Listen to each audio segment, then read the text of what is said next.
Greetings, fellow nerds. Motor City Games here with some rapid-fire TCG reviews for you.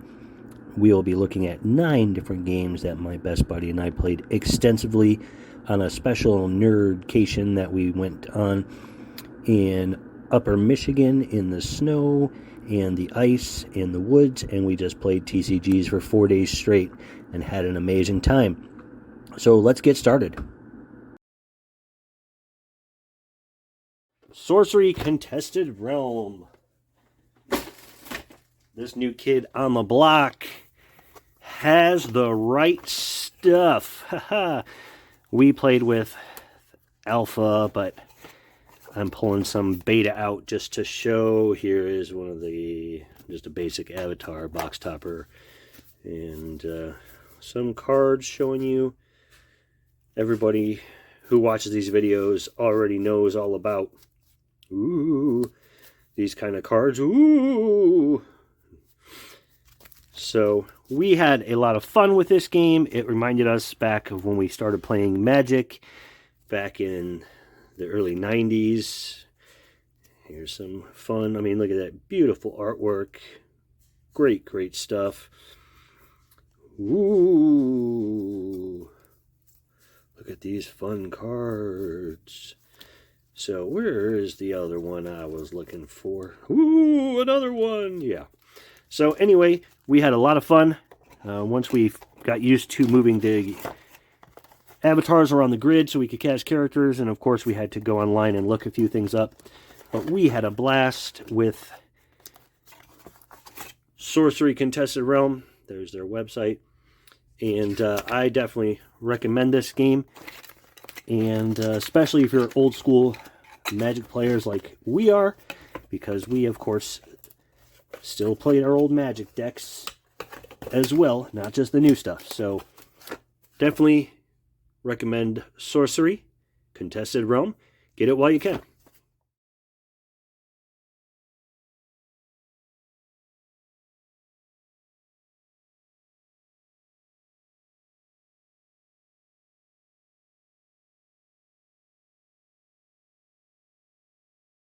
I finally sat down to play Roar Battle for Cortaan. We played this a whole bunch of times.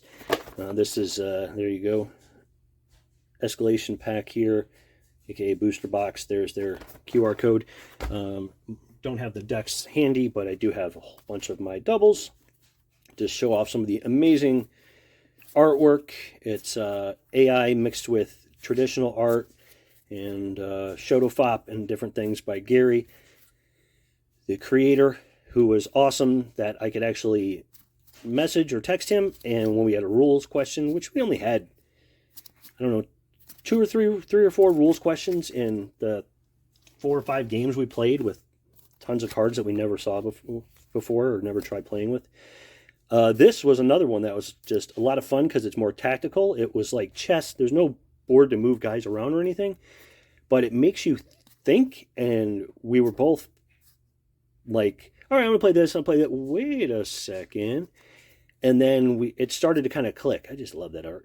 It just kind of clicked, and we're like, well, this is a lot more involved than Magic, which we loved.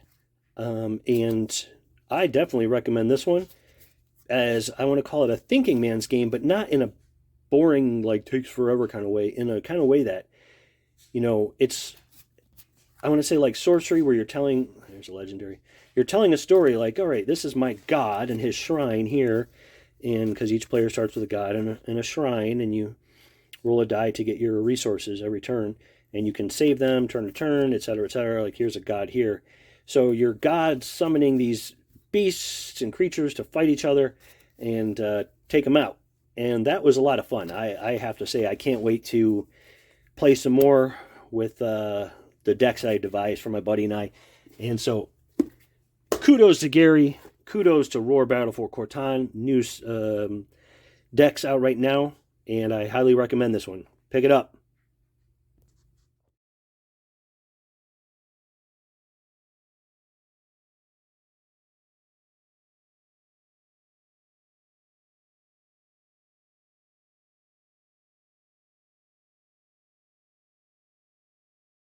Another game that my buddy and I played is the Ward trading card game. This is a smaller independent published game, and we played this one a lot of times.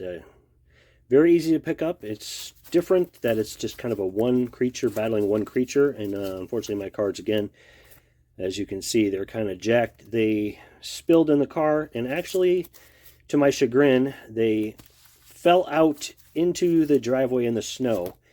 And so my Ward cards, a lot of them are ruined, but you know, it happens. At least I got to play and have fun. My buddy really especially loved playing this and wanted to just keep playing over and over, which is a definite good sign from a couple of old Magic Planeswalkers, I guess, back when we started. That's what you were. You didn't actually play Planeswalkers. Oh yeah, that Forest Demon sadly is soaked. Mythosaurus.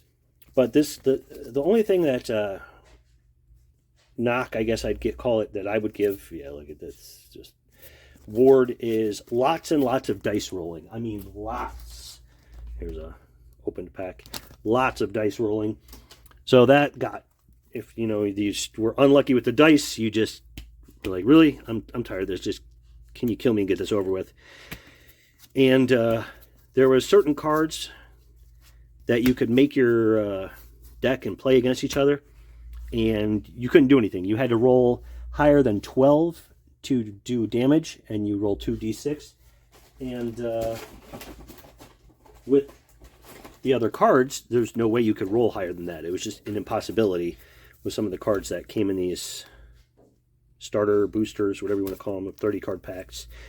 And it got to the point where, yeah, we got Dragon Tamers. I got a lot of those and hardly any dragons. But there were certain cards that, you know, if you got it out, basically like, all right, well, we're going to sit here until the game just kind of ends itself, because you get 300 HP total in your graveyard.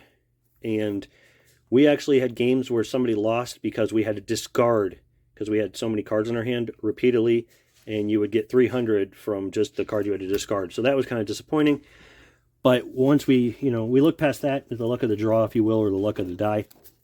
And this was a lot of fun. And my buddy's going to pick some of these up too. And I'll pick some more up as well, and try to make some decks that work better than the starters that we got, and have a lot of fun with that. So I definitely would recommend the Ward trading card game.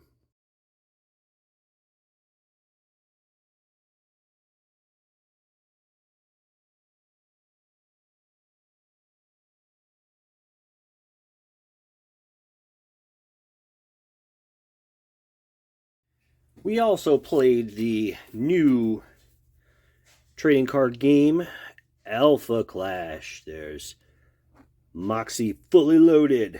A nice, beautiful foil there. Great quality cards. Here's the Mean Streak. This is that special one that only comes in the starter set. So I played the Moxie deck. My buddy played the Magnate deck. They kind of got, it's upside down. Kind of got mixed up because my box of cards fell over, and now everything is all jacked up. But that's okay, because they're starter decks and they were for learning, and now we'll make those into real decks and play. And the new second set is out, Clash Grounds. And this was fun. It was different because there's no summoning sickness, so we had to get used to that. But definitely tell you that the Magnate deck seemed to overpower the heck out of the Moxie deck, at least the first few times, and then I finally got it to work right with weapons, and I destroyed him. So it was a lot of fun, and no resource screwing. Any card can be played as a resource, which is the current fad among TCGs, but this was a lot of fun, and especially being different with superheroes or villains, heroes and villains. And yeah, so recommend Alpha Clash as well. I have a full set of the initial series, and I'm looking forward to picking up some Clash Grounds soon.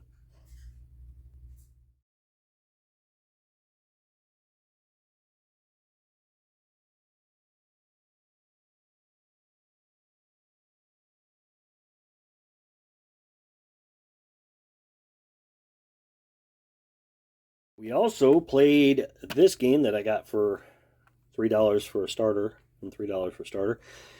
Gate Ruler, which another game that they say is on life support. There's their latest starters are print to PDF to play. I'll open this one because the box kind of got jacked. This was our surprising hit of the weekend. Rules simple. Here's your playmat, which you don't need, but for us who've never played, it helped a lot.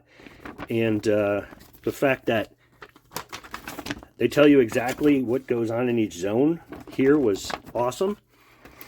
And it was one of those things where we started looking at the rules and we're like, well, I don't know if we're going to do this. We're old and we can't stay up till 4 in the morning like we used to.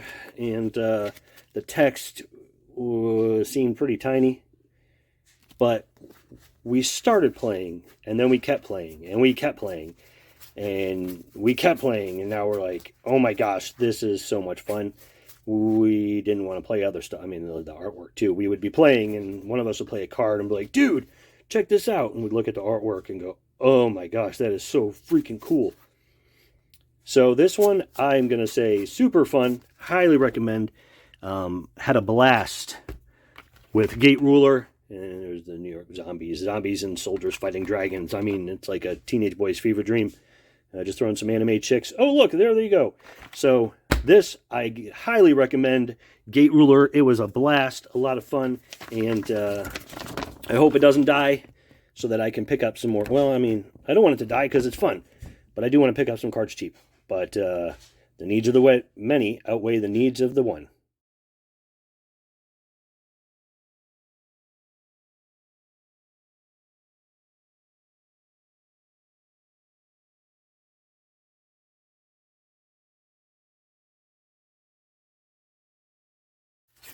We also played another new kid on the block, taking the world by storm. Lorcana, taking the world by storm from collectors, not from players, but show off some of the cards, and it was fun. The nostalgia. Oh, of course I pull out the Mickey Mouse one when his copyright's expired. But yeah, we played this, and again, it was all right. I mean, it was neat to like, hey, look, it's this guy. Oh, hey, look, remember this. Oh, hey, remember this guy. You know, old Disney, hey, it's Captain Hook, and it's, you know, Simba and Mufasa, and what's his face? Merlin from Sword in the Stone, you know. That's how old we are. And that was fun and all. And again, any card can be your, yeah, Pokemon, can be your ink, your resource, which is cool. And you don't actually battle each other, you're just challenging, you know, to get these ink points here in lore, sorry, that's what they call them, to get up to 20 to win. Yeah, it was nice to try. Played it a couple times, and then we're like, yeah, okay. Yep, that's good. We can set this one down. Here's the backs. And here's some of the cards here. So it was fun to try it, and be like, hey, it's Donald Duck fighting Simba or whatever, but I mean challenging. So yeah, again, if I never play this again, that's okay, but I got it to play with my kid, my 11-year-old son, foster son, whatever. And yeah, so there's that. So yeah, I don't ever need to get any more Lorcana cards.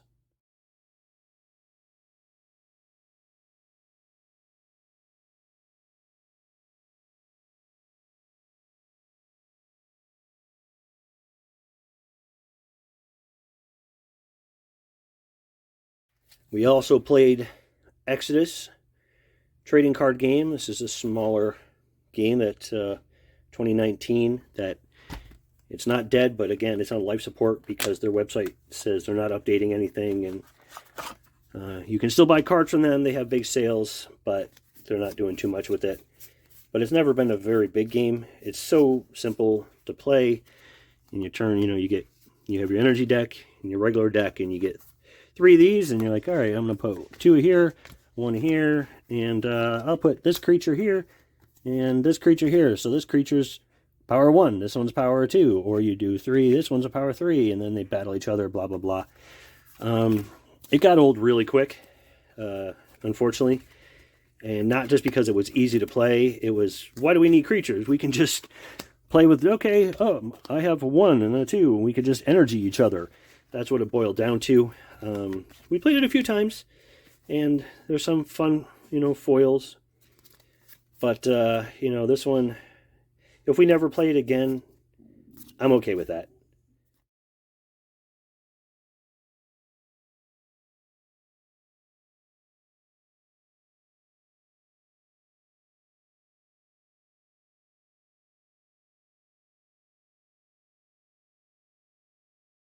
And a big hit of our little vacation was the Spoils. I've heard about it. I had the box of awesomeness. I was going to do a video opening, but I didn't. Too bad. And so we opened up these decks and started playing, and we played this a lot. Like, it was so easy to play since, again, it's basically Magic. Spicy Magic and hilarious. Some of the stuff on the cards. Oh, I opened up the Gearsmiths, which are my least favorite faction. I mean, they have cards that go together, like Voltron-y, Power Ranger-y cards, which are great and all, but was not a fan. These are the two decks that I made for actually playing. Here's the Arcanists. They're purple. They're good with tokens and speedy card draw, but just great fun art.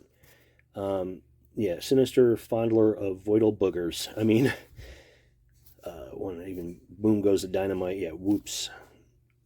I almost never do that. I looked at that one before. But, and then here is the Aroused Stiffbone, Ancient Yet Vigorous. So we were like just belly laughing while we played this game. And it had a lot of strategy, especially with the speed. It's not just attack and defense. You have to keep the speed in mind. And that was just a lot of fun. So we played this. We played all the factions repeatedly. And now actually made decks to play again against each other. And we're going to try, we played monocolor, but now we're going to try two colors. The Bankers here and the Rogues. Thought that'd be a good mishmash here. Where is everybody's favorite card? I have it, and oh yeah, so it's like Cat Bankers, which is great. And we actually had to battle the fallen quarterfinalist. I played it, and my buddy played the quarterfinalist. So they got to kill each other, which was quite hilarious because God said so. Yeah, so this, a lot of fun. I mean, we're going to play this for years and years. Sadly, the game is dead, but you can get the cards super cheap, which is great. And where's the hidden booby snake? I don't know. But anyway, it's in one of these decks. So this is a lot of fun. Spoils, I wish I would have played this years ago, but I didn't. So we're playing it now, and we're having a blast. So definitely recommend it. If you like Magic, get the Spoils.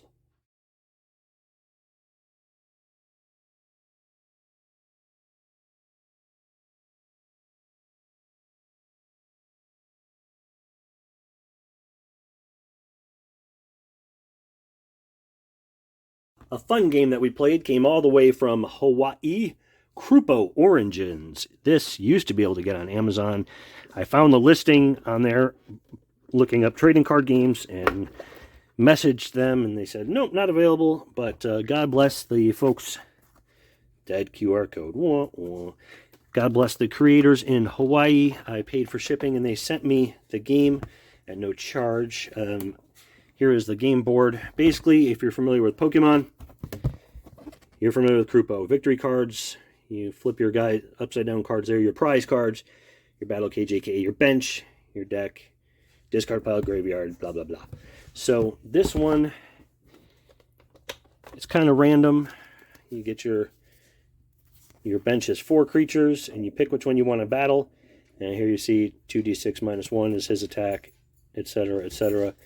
So this one, it was fun. We played it a handful of times, 4 or 5. But again, if we don't ever play it again, that's okay. Because for a couple old hands like us, it just was juvenile. And it's probably something that might, somebody who's not into TCGs, a spouse, significant or other or something would love to play to kind of get them into it. So for that, I recommend. And my 11-year-old, He plays this with me. We've played like every day for a week, and the kids across the street, we got them one. They play too. And so I recommend if you got kids, they'd love it. Because Pokemon is a little too much for them, even though they say it's so easy. A little too much for, 6, 7, 8, 9, 10-year-olds. But Croopo, if you can find a copy for the kids, it's great. But for my buddy and I'm going to say I don't ever have to play with him again. I'll just play with the kids. So that's Croopo.